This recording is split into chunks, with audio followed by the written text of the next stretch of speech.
36 जिल्हे, 36 बातम्या. News G9 Maharashtra. उत्तर तुमच्या प्रश्नांचे.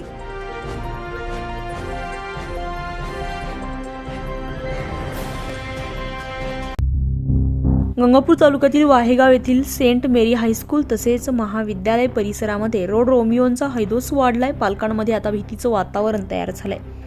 गंगापूर तालुक्यातील दूरवरून मुले तसेच मुली या सेंट मेरी महाविद्यालयामध्ये शिक्षणासाठी येत आहेत, परंतु शाळेमध्ये गेल्यानंतर शाळाबाह्य मुले महाविद्यालय परिसरामध्ये येऊन मुलींना त्रास देत असल्याची तक्रार आता पालकांनी पोलीस निरीक्षक यांच्याकडे केली आहे.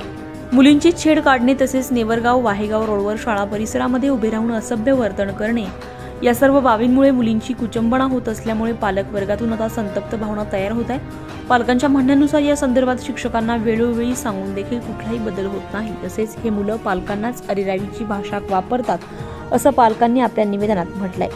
4 वाजता शाळा सुटल्यावर मुली बसमध्ये जाण्याच्या वेळी असभ्य मुलं ही मुलींना छेडतात आणि गलिच्छ शब्द वापरतात. त्याबरोबरच दुचाकीवरून बसचा पाठलाग करतात. या सर्व त्रासामुळे मुलींमध्ये भीतीचं वातावरण निर्माण झालं असल्याची पालकांनी या निवेदनामध्ये म्हटलंय.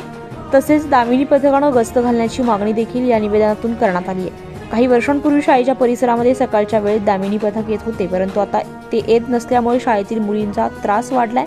त्यामुळे दामिनी पथक पुन्हा पूर्ववत सुरू करावं आणि मुलींना त्रास देणाऱ्या मुलांचा बंदोबस्त करावा असं पालकांनी पोलीस निरीक्षकांना निवेदनाद्वारे मागणी केली आहे. न्यूज G9 महाराष्ट्रासाठी प्रतिनिधी गणेश पाटील साळुंके, छत्रपती संभाजीनगर, गंगापूर.